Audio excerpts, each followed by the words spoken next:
Bapak, Ibu, dan jemaat yang terkasih dalam Tuhan Yesus, Shalom. Sebelum ibadah, kami Majelis Gereja akan menyampaikan warta jemaat Minggu 30 Agustus 2020 sebagai berikut. Rapat rutin Majelis. Majelis GKJ Maguwoharjo akan mengadakan rapat rutin majelis pada hari Jumat 4 September 2020 pukul 18 bertempat di gedung gereja. Apabila ada warga yang berkepentingan dengan sidang tersebut, dapat menghubungi majelis wilayah atau berkirim surat ke kantor gereja. Sapa warga. Mengajak warga GKJ Maguwoharjo untuk bergabung dalam acara Sapa Warga. Sapa Warga adalah sebuah acara gabungan seluruh wilayah gereja dan komisi melalui video call atau Zoom yang akan dilaksanakan pada hari Selasa 8 September 2020 pukul 19 sampai 20.30. Narasumber Pendeta Adi Suselia Patriabara, MTH, dari LPPS. Tema Merdeka Belajar di Zaman Pandemi. Mohon perhatian dan dukungan warga GKJ Maguwoharjo. Bapak, Ibu, dan jemaat yang terkasih, marilah ibadah pagi hari ini akan kita mulai. Dan sebelumnya, jemaat diberi kesempatan untuk saat hening.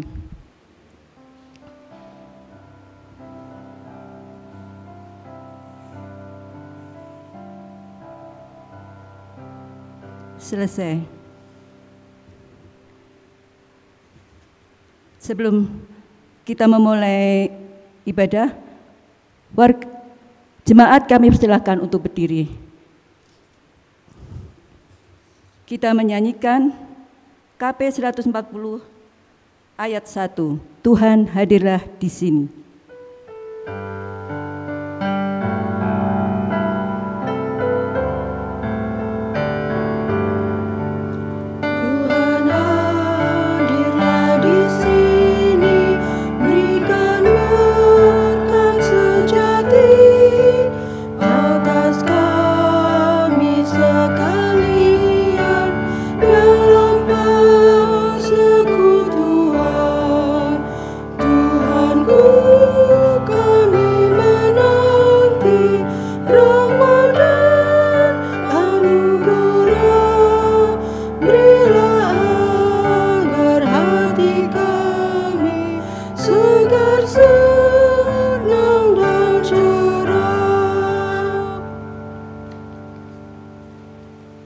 Tuhan yang kekasih, mari kita masuk dalam ibadah ini sambil meyakini bahwa segala sumber pertolongan kita ini hanya berasal dari Tuhan Allah yang menciptakan langit dan bumi dan yang kasih setianya kekal sampai selama-lamanya.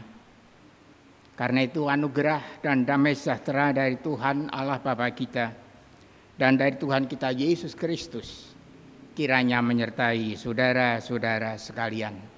Amin.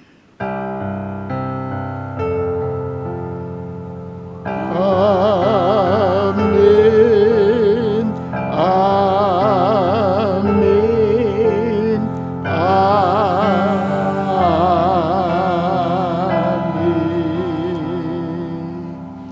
Mari persilakan duduk.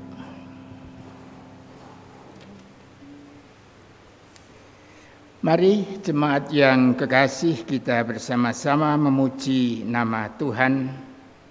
Dari Kidung Jemaat nomor 8, kita pujikan ayat yang pertama dan yang kedua, Bagimu Tuhan nyanyianku.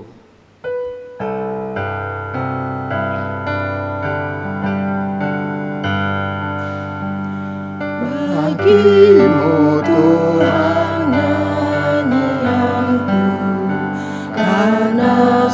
setaramu siapakah, hendak ku puji Kau selalu padaku.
Jemaat Tuhan yang kekasih, mari di tengah-tengah kesibukan hidup sehari-hari kita berintrospeksi diri. Apakah perjalanan hidup sehari-hari kita ini benar-benar telah seturut dengan kehendak-Nya? Dan karena itu kita mengingat kembali panggilan Tuhan yang seharusnya menjadi landasan perjalanan hidup sehari-hari kita, sebagaimana tertulis di dalam Injil Matius pasal 22 ayat 37 sampai 40 yang demikian sabdanya. Kasihilah Tuhan Allahmu dengan segenap hatimu dan dengan segenap jiwamu dan dengan segenap akal budimu. Itulah hukum yang terutama dan yang pertama. Dan hukum yang kedua yang sama dengan itu ialah kasihilah sesamamu manusia seperti dirimu sendiri. Pada kedua hukum inilah tergantung seluruh hukum Taurat dan kitab para nabi. Jemaat Tuhan yang kekasih, panggilan Tuhan ini nampak begitu sederhana. Mengasihi Tuhan, mengasihi sesama. Namun dalam kenyataan hidup sehari-hari, ini panggilan yang tidak sederhana, tidak mudah. Mengapa? Karena kita sering dan bahkan cenderung menjalani hidup ini jauh dari kasih terhadap Tuhan, kasih terhadap sesama. Karena itu marilah kita ungkapkan rasa sesal kita di hadapan Tuhan seraya mohon kiranya Tuhan mengampuni segala dosa-dosa kita. Kita ungkapkan penyesalan kita melalui pujian dari Kidung Jemaat 27. Kita pujikan ayat yang pertama dan yang keempat, meski tak layak diriku.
Ya Tuhan, manakala Engkau menilik berbagai macam pelanggaran dan kekurangan kami, apalah artinya hidup kami ini? Namun dengan segala rasa sesal akan segala dosa dan pelanggaran kami.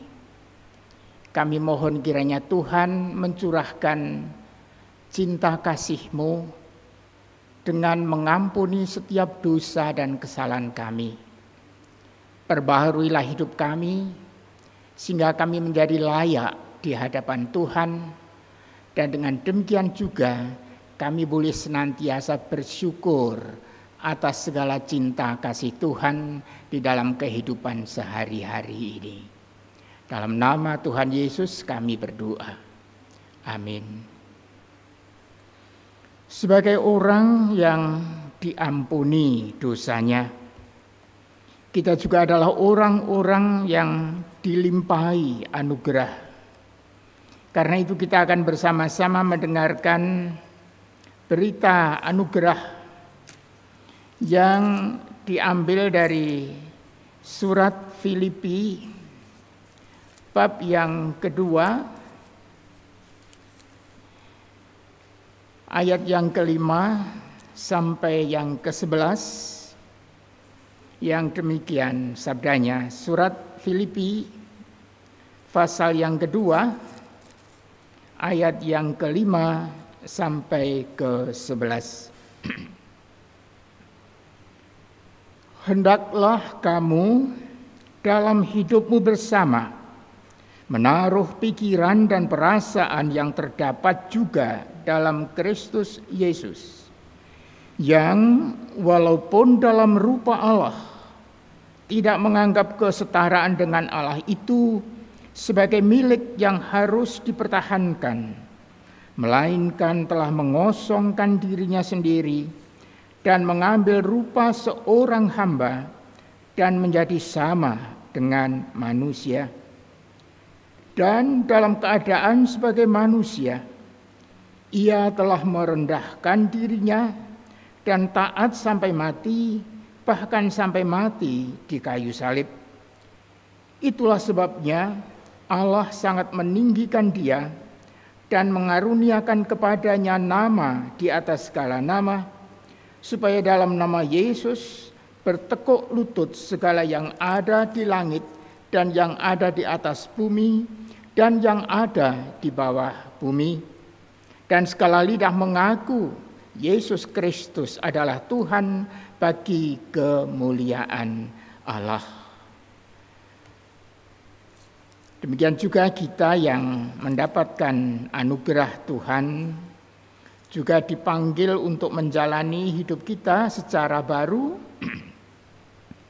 dan petunjuk hidup baru kita dengarkan bersama juga dari surat Filipi bab yang pertama ayat 27 sampai 30, yang demikian sabdanya. Filipi 1 ayat 27 sampai 30. Hanya hendaklah hidupmu berpadanan dengan Injil Kristus, supaya apabila aku datang, aku melihat, dan apabila aku tidak datang, aku mendengar, bahwa kamu teguh berdiri dalam satu roh dan sehati sejiwa berjuang untuk iman yang timbul dari berita Injil, dengan tiada digentarkan sedikit pun oleh lawanmu. Bagi mereka semuanya itu adalah tanda kebinasaan, tetapi bagi kamu tanda keselamatan, dan itu datangnya dari Allah. Sebab kepada kamu dikaruniakan bukan saja untuk percaya kepada Kristus, melainkan juga untuk menderita untuk Dia, dalam pergumulan yang sama seperti yang dahulu kamu lihat padaku dan yang sekarang kamu dengar tentang aku.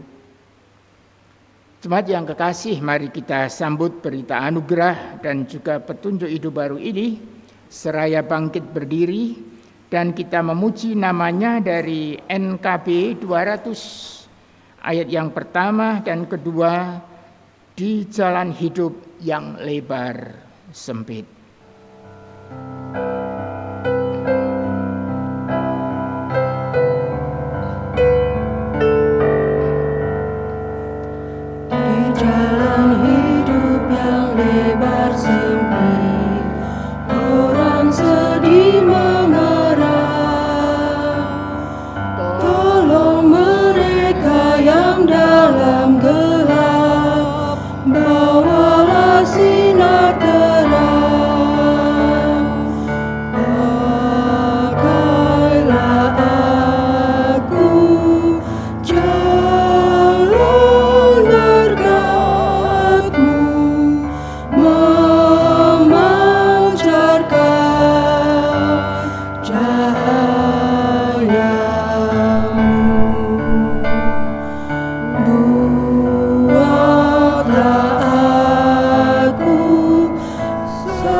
Wartakan Kristus dengan kasih-Nya, pengampunan-Nya penuh.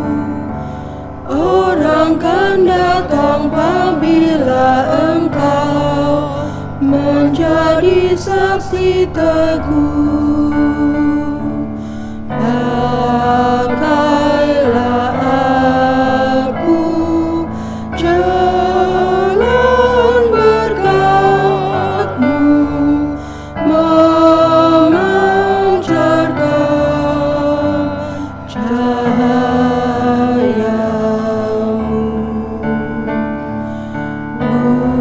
Buatlah aku saluran berkat bagi siapa yang risau benar. Dipersilakan duduk.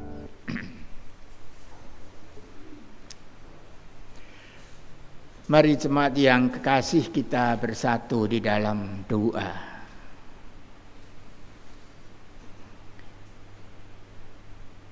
Tuhan, Bapa yang Maha Kasih, kami bersyukur kepadamu Tuhan.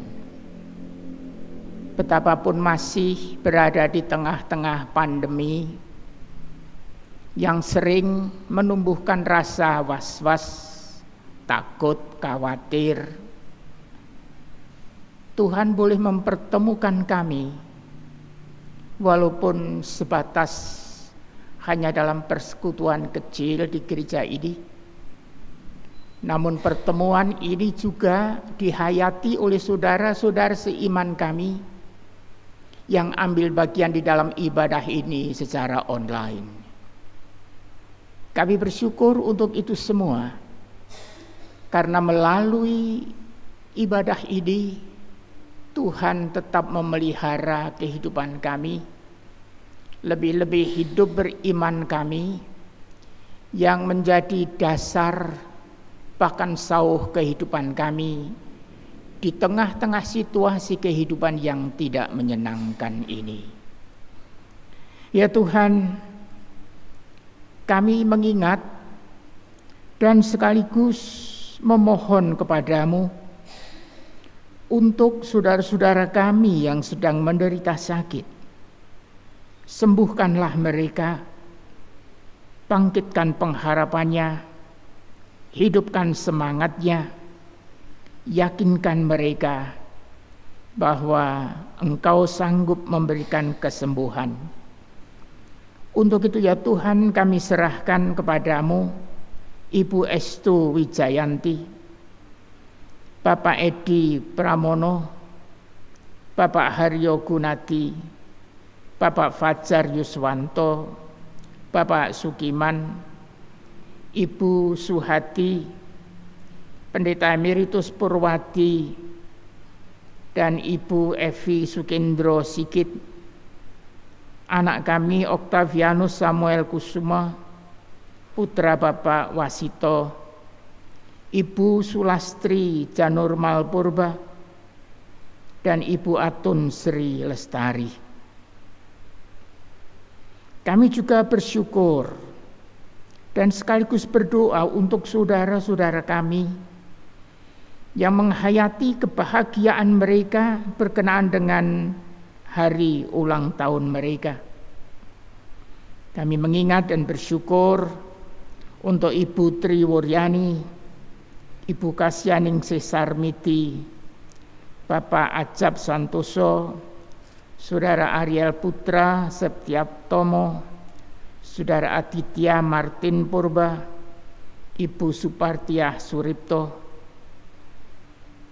Kiranya mereka tetap Engkau berkati, mampukan mereka belajar dari pengalaman hidup yang lama, menimba perkara-perkara yang baik untuk melangkahkan kaki ke depan seraya menaruh harapan mereka padamu, karena kami percaya di dalam persekutuan dengan Tuhan segala sesuatu akan mendatangkan kebaikan. Kami juga berdoa ya Tuhan untuk kehidupan kami masing-masing satu persatu di dalam setiap situasi kehidupan kami masing-masing. Kalau ada pergumulan-pergumulan yang menjadikan beban berat bagi kami, tolonglah kami, bebaskan kami dari pergumulan itu. Kalau kami sedang gundah memikirkan masa depan, Tuhan juga campur tangan, mampukan kami untuk mengambil sikap keputusan-keputusan bijaksana yang membangun masa depan kami. Kami percaya Engkau tidak akan meninggalkan kami.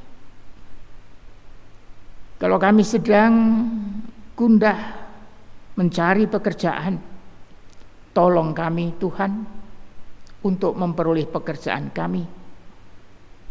Kami yang sedang mempersiapkan hidup ke dalam kehidupan berumah tangga, juga Tuhan persiapkan. Demikian juga pekerjaan kami masing-masing. Tuhan berkati agar kami boleh menjalankan pekerjaan kami dengan penuh tanggung jawab dan menjadi sarana bagimu untuk mencukupkan kebutuhan kami satu persatu. Kami menyerahkan setiap pribadi kami dalam penyertaan tangan-Mu, seraya memohon berkat untuk hari-hari kehidupan kami. Kami berdoa untuk pandemi ini Tuhan, yang sampai hari ini masih nampak tanda-tanda jumlah saudara-saudara kami yang terinfeksi semakin nampak. Karena yaitu ya Tuhan, berkaryalah di tengah-tengah bangsa kami, bahkan di dunia ini, dan hentikanlah pandemi ini, sehingga kami boleh memasuki kehidupan sebagaimana sebelumnya, penuh dengan sukacita, bebas dari pandemi COVID-19 ini.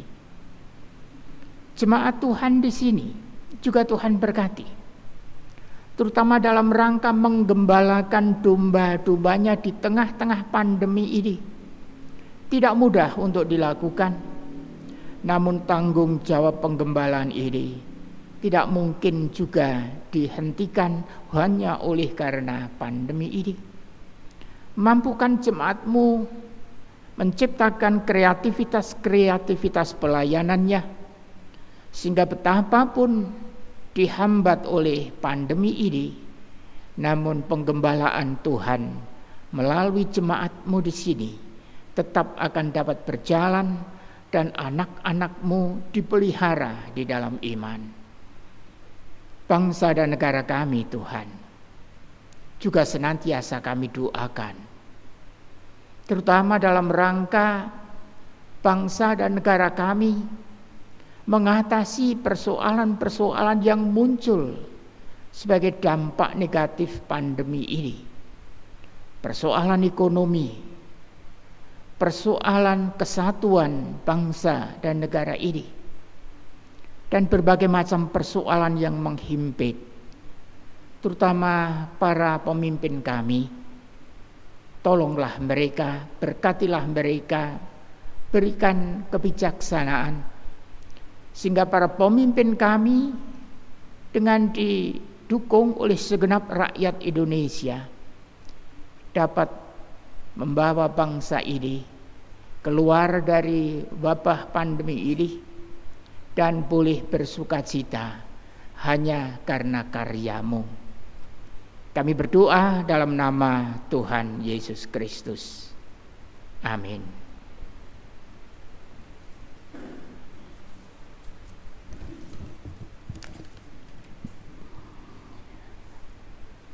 Marilah kita memberikan persembahan sebagai tanda syukur atas kebaikan Tuhan dalam hidup kita. Firman Tuhan yang melandaskan ungkapan syukur ini kita baca bersama-sama dari Filipi 4 ayat 12 dan 13. Aku tahu apa itu kekurangan dan aku tahu apa itu kelimpahan. Dalam segala hal dan dalam segala perkara tidak ada sesuatu yang merupakan rahasia bagiku, baik dalam hal kenyang maupun dalam hal kelaparan, baik dalam hal kelimpahan maupun dalam hal kekurangan. Segala perkara dapat kutanggung di dalam Dia yang memberikan kekuatan kepadaku. Persembahan diiringi dengan nyanyian dari Kidung Jemaat 428 bait 1 dan 2, Lihatlah sekelilingmu.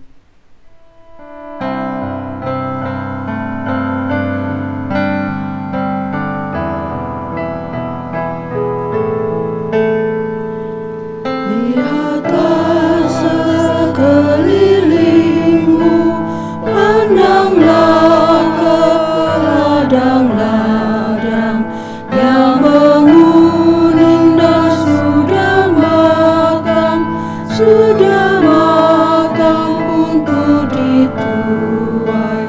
Lihatlah sekelilingmu, pandanglah ke ladang-ladang yang menguning dan sudah matang untuk dituai.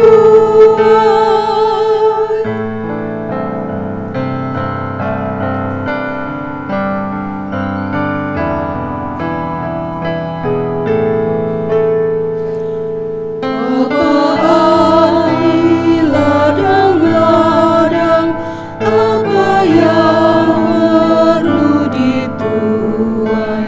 Ladang itu seluruh dunia, manusia layannya. Lihatlah sekelilingmu, pandanglah ke ladang-ladang yang menguning dan sudah matang untuk dituai. Jemaat, kami mohon untuk berdiri.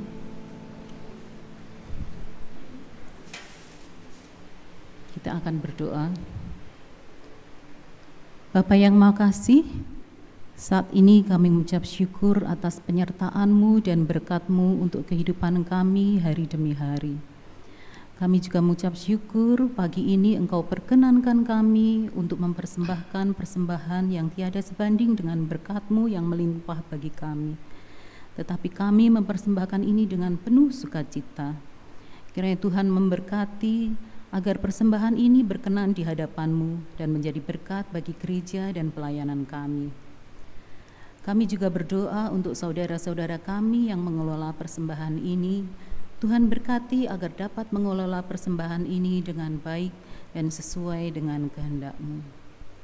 Bila di dalam kami mempersembahkan persembahan ini terselip dosa dan kesalahan, Tuhan ampuni.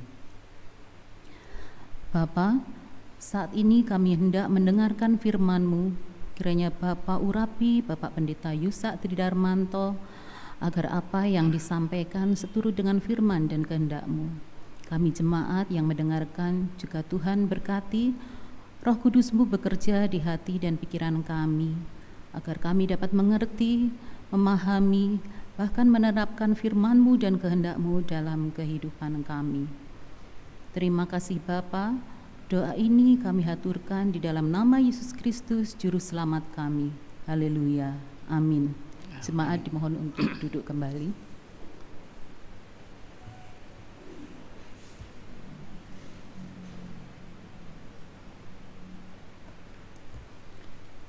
Jemaat Tuhan yang kekasih, kita akan bersama-sama mendengarkan pembacaan kitab suci yang pada sore hari ini diambil dari Injil Matius pasal yang ke-16 ayat yang ke-21 sampai 28. Yang demikian sabdanya Injil Matius pasal 16 ayat 21 sampai 28.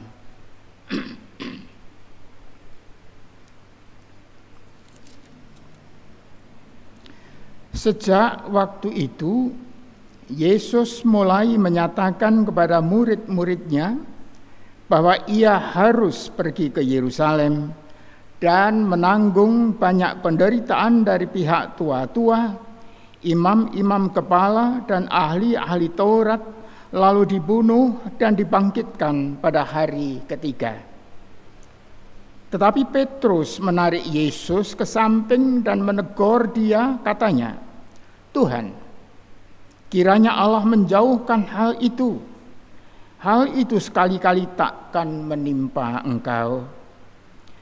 Maka Yesus berpaling dan berkata kepada Petrus, "Enyahlah iblis, engkau suatu batu sandungan bagiku, sebab engkau bukan memikirkan apa yang dipikirkan Allah, melainkan apa yang dipikirkan manusia." Lalu Yesus berkata kepada murid-muridnya, "Setiap orang yang mau mengikut aku, ia harus menyangkal dirinya, memikul salibnya, dan mengikut aku. Karena barang siapa mau menyelamatkan nyawanya, ia akan kehilangan nyawanya. Tetapi barang siapa kehilangan nyawanya karena aku, ia akan memperolehnya. Apa gunanya seorang memperoleh seluruh dunia tetapi kehilangan nyawanya? Dan apakah yang dapat diberikannya sebagai ganti nyawanya? Sebab Anak Manusia akan datang dalam kemuliaan Bapanya, diiringi malaikat-malaikatnya.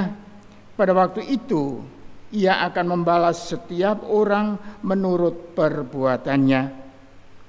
Aku berkata kepadamu, sesungguhnya di antara orang yang hadir di sini, ada yang tidak akan mati sebelum mereka melihat Anak Manusia datang sebagai Raja dalam kemuliaan. Yang berbahagia ialah mereka yang mendengar dan melakukan firman Tuhan dalam hidup sehari-harinya. Haleluya.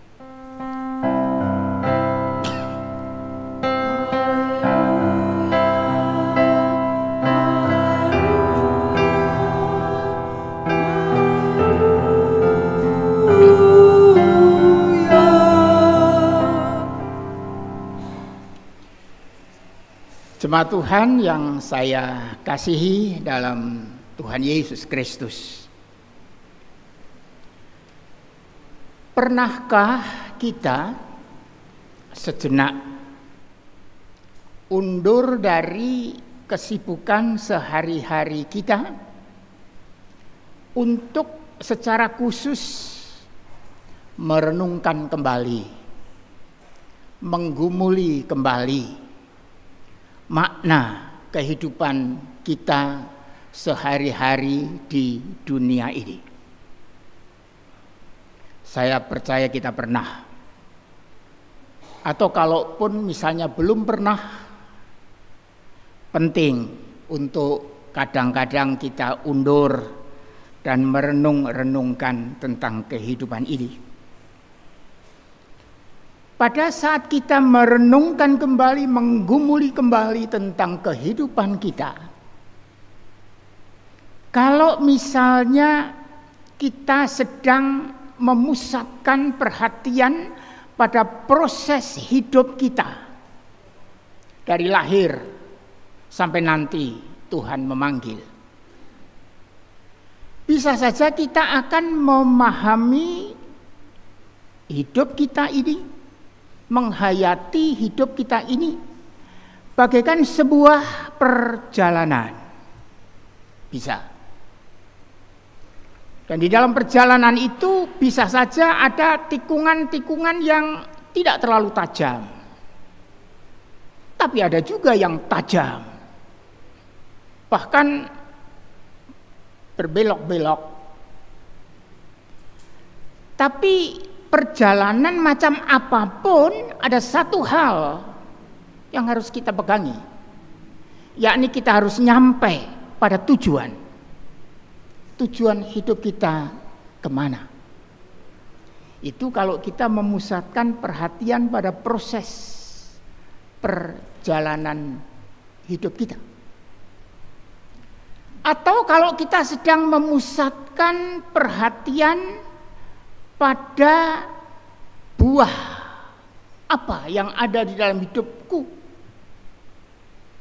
mungkin kita akan menggambarkan hidup kita itu bagaikan sebuah tanaman.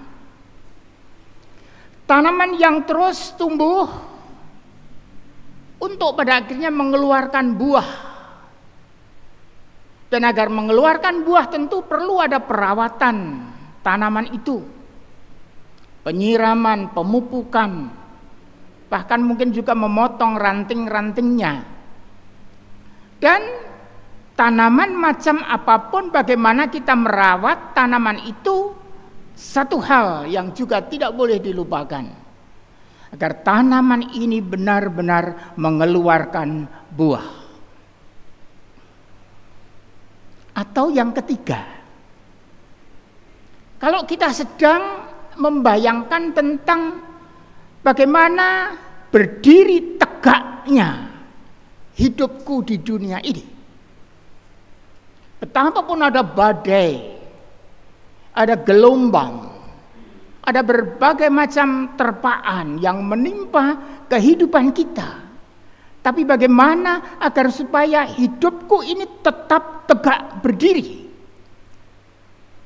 Mungkin kita akan membayangkan, menggambarkan hidup kita ini bagaikan sebuah bangunan. Dan memang bacaan yang kita dengarkan tadi mengajar kita tentang bagaimana kita membangun kehidupan ini selagi kita berada di dalam dunia. Dan kalau kita menggambarkan hidup kita itu menjadi bagaikan bangunan, proses membangun bangunan menjadi penting. Yang pertama-tama tentu harus diperhatikan dan dipastikan itu pondasinya harus kokoh, pondasinya harus kuat, sehingga bangunan yang ditegakkan di atasnya tidak akan mudah roboh. Nah, sekarang kita bertanya, pondasi macam apa yang kita perlukan agar pondasi itu menjadi kokoh dan hidup kita bagaikan sebuah bangunan tidak akan goyah, tidak akan roboh oleh badai, oleh bencana alam dan seterusnya. Melalui bacaan tadi yang harus menjadi pondasi kehidupan kita, itu 3 hal penting. Yang pertama, setiap orang hendaknya memiliki sikap menyangkal diri. Yang kedua, setiap orang sanggup untuk memikul salibnya. Dan yang ketiga, setiap orang mau mengikut Yesus. Lantas apa itu arti semuanya itu? Yang pertama, menyangkal diri. Tidak berarti bahwa saya laki-laki, saya sangkali saya bukan laki-laki. Atau bahwa saya ini sebenarnya orang yang punya harta benda, saya sangkali enggak, itu bukan itu. Menyangkal diri yang dimaksudkan di sini adalah menyangkal diri sebagai orang yang sanggup mengelola kehidupan ini sendiri dengan kemampuan saya sendiri, tidak membutuhkan siapa-siapa. Menyangkal diri bahwa aku ini lebih unggul dari yang lain dan tidak seorang pun yang lebih rendah daripadaku. Menyangkal bahwa aku ini sanggup menggapai keselamatan hanya melalui kekuatan-kekuatanku sendiri. Dari bacaan ini itu tercermin dalam sikap Petrus. Semula Petrus di dalam ayat sebelumnya ketika ditanya Tuhan, menurut kamu siapa aku? Dan Petrus dengan gagah berani berkata, engkau Mesias, Anak Allah. Dan Tuhan berkenan dengan jawaban itu. Tetapi sekarang ketika Tuhan bersabda, aku harus ke Yerusalem. Perhatikan kata harus. Aku harus ke Yerusalem. Dan di sana aku akan menderita oleh karena penatua, imam-imam kepala, ahli-ahli Taurat, dibunuh dan dibangkitkan pada hari yang ketiga. Perkataan ini tentu mengejutkan hati Petrus. Ketika dengan lantang dia berkata, engkau Mesias. Namun dalam pikiran Petrus ketika dia mengatakan engkau Mesias, yang dipikirkan adalah kemuliaan duniawi sang Mesias itu. Bahwa dia akan memerintah sebagai raja, mengalahkan semua musuh-musuhnya dan mengangkat setiap anak-anaknya untuk berada di kanan dan kirinya, menikmati kemuliaan sang Mesias itu. Dan itu pula yang diharapkan oleh Petrus kelak. Ketika aku mengaku engkau sang Mesias, aku akan duduk di kanan ataupun di kirimu, menikmati kemuliaanmu.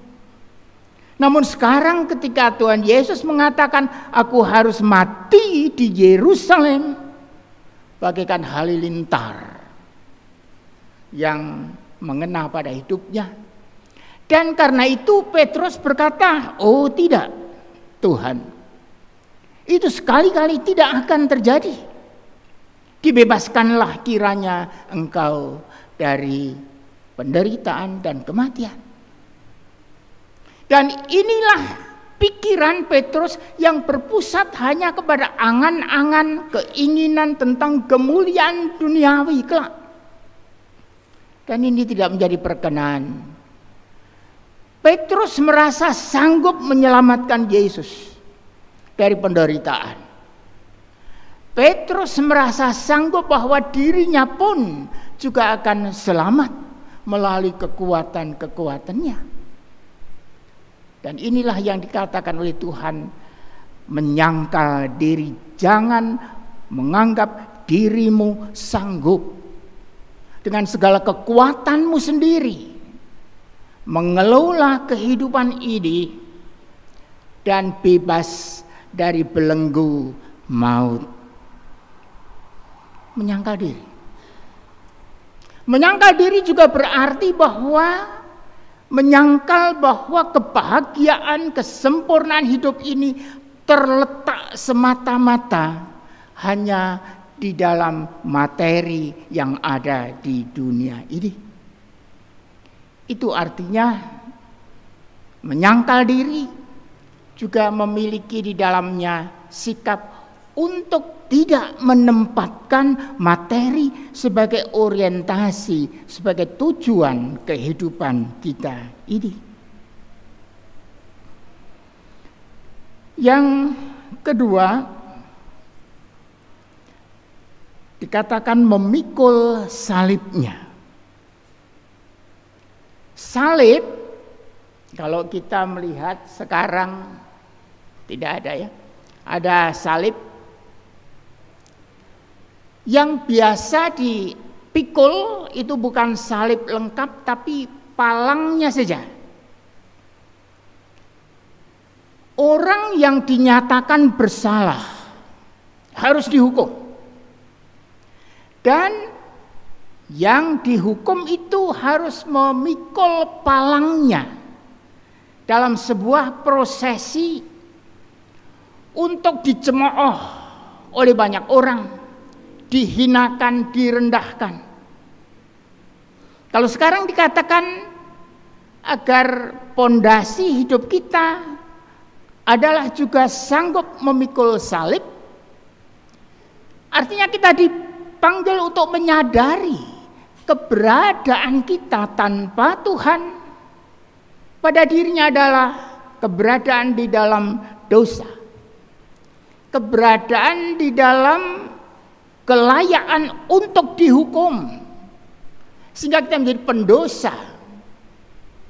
Dan karena kita hina, layak dihukum, maka kita harus memikul salib di dalam sebuah prosesi untuk dicemooh kalayak banyak. Memikul salib berarti menyadari betapa aku ini sebenarnya tidak layak di hadapan Tuhan. Memikul salib berarti menyadari bahwa aku ini mestinya dihukum oleh Tuhan. Memikul salib berarti aku harus menanggung beban itu semua. Kesadaran. Tetapi yang pertama menyangkal diri, yang kedua memikul salib, baru menjadi lengkap, sempurna ketika itu diikuti oleh sikap mengikut Dia, mengikut Tuhan Yesus. Dengan demikian ketika kita menyangkali diri tidak mampu mengelola seluruh hidup hanya dengan kedirian saya, maka saya mampu mengelola hidup ketika aku mengikut Yesus. Ketika aku tidak layak dan sanggup dicemooh dan harus dihukum, aku bebas, aku dimerdekakan dari itu semua karena mengikut Yesus. Sehingga mengikut Yesus itu juga pada akhirnya akan menjadi sebuah perjalanan. Perjalanan yang bagi banyak orang yang tidak percaya bisa saja itu akan mendatangkan cemoohan bagi kita. Namun manakala kita setia mengikut Yesus, maka itu akan berujung pada persekutuan kita dengan Tuhan di dalam kemuliaannya. Dikatakan tadi anak manusia akan datang di dalam kemuliaannya, diiringi oleh para malaikatnya, dan aku akan membalas setiap orang menurut apa yang diperbuatnya. Mengajar kita bahwa Tuhan akan hadir sebagai seorang hakim yang menetapkan keputusan akhir siapa yang berada bersama-sama dengan Tuhan di dalam kemuliaan dan siapa yang tidak ada bersama-sama dengan Tuhan. Setiap orang yang menyangkal diri, yang memikul salib, dan yang mengikut Tuhan, dia akan ada bersama-sama dengan Tuhan di dalam kemuliaannya kelak ketika ia datang yang kedua kali. Karena itu jemaat yang kekasih, selagi kita menjalani hidup sehari-hari kita, terutama juga di tengah-tengah pandemi ini, saya tidak tahu pergumulan-pergumulan apa yang ada pada kita. Tapi saya sendiri kadang-kadang juga ditumbuhi oleh rasa khawatir. Jangan-jangan nanti tertular virus. Atau juga bertanya-tanya kapan saya bisa hidup merdeka lagi, bisa berjabatan tangan dengan teman, berpelukan dengan anak, dan seterusnya tanpa diganggu oleh rasa cemas. Itu semua kalau hanya saya pikirkan, saya renungkan, saya jawab semata-mata dengan akal pikiran saya, tidak pernah ketemu. Yang ada hanya putus asa mungkin. Pengalaman-pengalaman hidup seperti ini bisa saja membuat bangunan kehidupan kita itu bagaikan tertempa oleh badai yang besar. Dan kalau bangunan ini tidak kokoh, bisa saja itu roboh. Karena itu selagi kita masih ada di dalam dunia ini, dan selagi kita menghadapi tekanan-tekanan kehidupan yang tidak ringan, mari kita rawat bangunan kehidupan kita. Kita lihat kembali pondasi bangunan kita. Apakah masih kokoh? Apakah di dalam diriku ada sikap menyangkal diri? Apakah di dalam diriku ada sikap memikul salib? Dan apakah di dalam diriku ada sikap senantiasa mengikut Tuhan dengan setia? Kalau pondasi ini kokoh, maka kita juga akan berdiri tegak sebagai bangunan. Kalau diibaratkan sebagai orang yang melakukan perjalanan, kita akan menempuh perjalanan itu juga dengan berani. Dan itu sebabnya tema dari khotbah hari ini dikatakan mengikut Yesus dengan berani. Keberanian kita bukan semata-mata karena kita hebat, bukan karena kita punya banyak teman, tapi keberanian kita karena kita senantiasa mengikut Tuhan. Dan mengikut Tuhan inilah menjadi sumber keberanian kita, sumber kekuatan kita, sumber kebijaksanaan kita. Di tengah-tengah kehidupan yang penuh tantangan ini, mari kita senantiasa melongok ke bangunan kehidupan kita. Kita perkuat pondasinya. Kita lihat pilar-pilar bangunan kehidupan kita. Manakala ada yang perlu untuk dibenahi, kita benahi pilar-pilar itu. Genteng-gentengnya juga, kalau ada yang perlu dibenahi, kita benahi. Sehingga bangunan kehidupan kita akan tetap berdiri tegak, kokoh, kuat, tidak roboh oleh terpaan apapun, sampai kita bersatu dengan Tuhan di dalam kemuliaannya ketika Tuhan datang. Amin.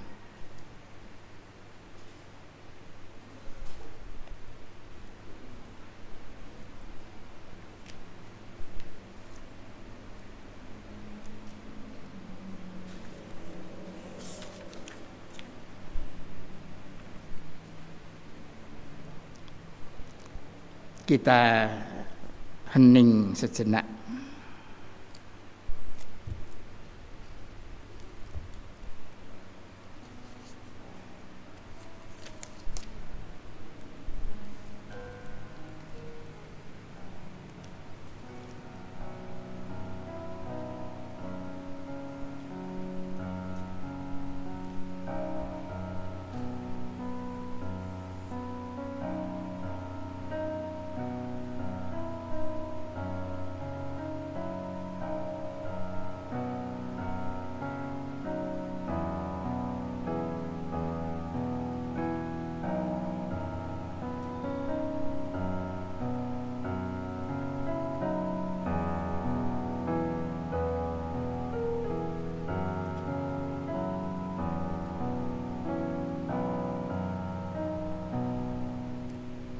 Mari kita berdoa.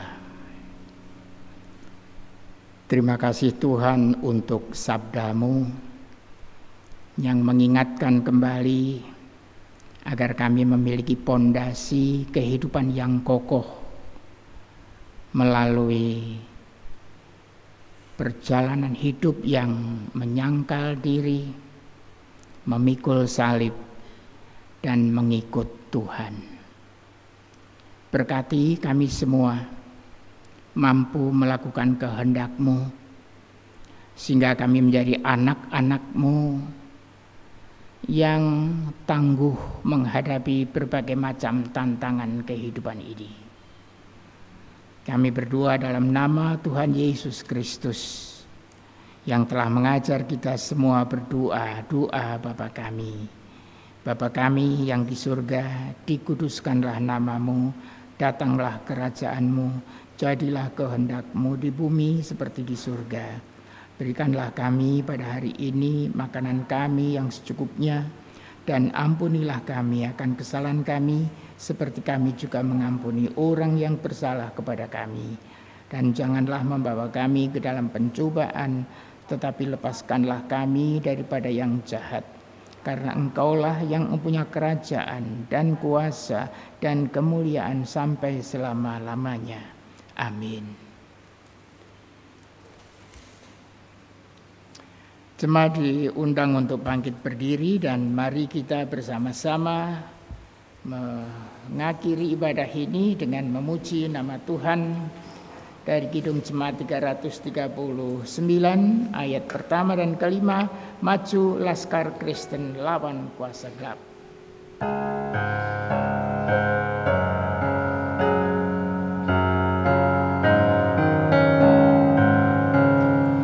Maju Laskar Kristus lawan kuasa gelap, ikut salib Yesus sungguh dan tetap. Rajamu sendiri jalan di depan, majulah iringi panji cemerlang.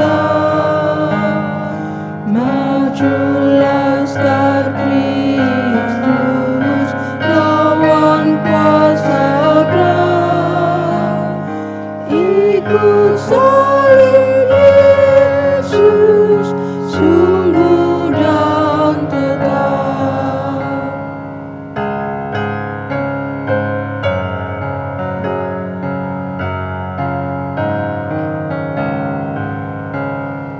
Karena itu maju, ikut salib terus, turutlah memuji Raja penebus. Hormat kemuliaan Tuhan terimalah, insan dan malaikat sujud menyembah. Maju Laskar Kristus lawan kuasa gelap, ikut salib Yesus sungguh dan tetap.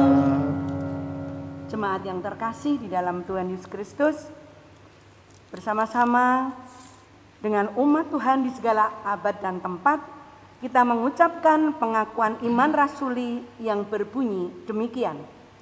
Aku percaya kepada Allah, Bapa yang Maha Kuasa, Khalik langit dan bumi, dan kepada Yesus Kristus, anaknya yang tunggal Tuhan kita, yang dikandung daripada Roh Kudus, lahir dari anak darah Maria, yang menderita di bawah pemerintahan Pontius Pilatus, disalibkan, mati dan dikuburkan, turun ke dalam kerajaan maut, pada hari yang ketiga bangkit pula dari antara orang mati, naik ke sorga, duduk di sebelah kanan Allah Bapa yang Maha Kuasa, dan akan datang dari sana untuk menghakimi orang yang hidup dan yang mati. Aku percaya kepada Roh Kudus, gereja yang kudus dan am, persekutuan orang kudus, pengampunan dosa, kebangkitan daging, dan hidup yang kekal.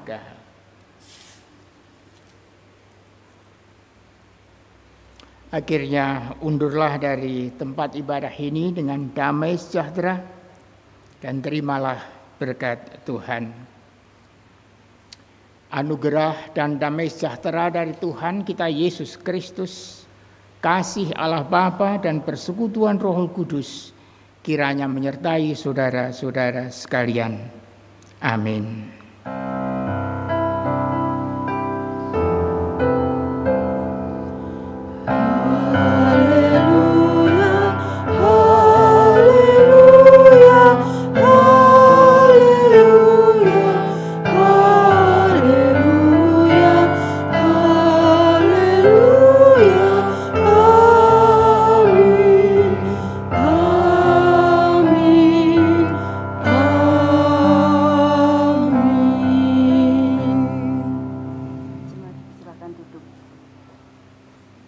Jemaat diberi waktu untuk berdoa secara pribadi.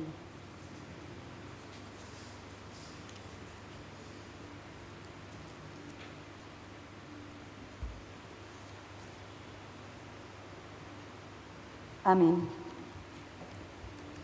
Majelis dan jemaat GKJ Maguwoharjo mengucapkan terima kasih kepada Bapak Pendeta Dr. Yusak Tridarmanto MTH yang telah melayani ibadah pada pagi hari ini. Diucapkan terima kasih kepada organis song leader yang telah mengiringi dan memimpin pujian pagi hari ini. Juga kepada petugas penerima tamu, petugas multimedia yang melayani pada hari ini. Marilah kebaktian kita akhiri dengan menyanyikan nyanyian rohani 85 bait ke-1, yaitu Ya Tuhan bimbing aku di jalanku. Mari kita nyanyikan dengan berdiri.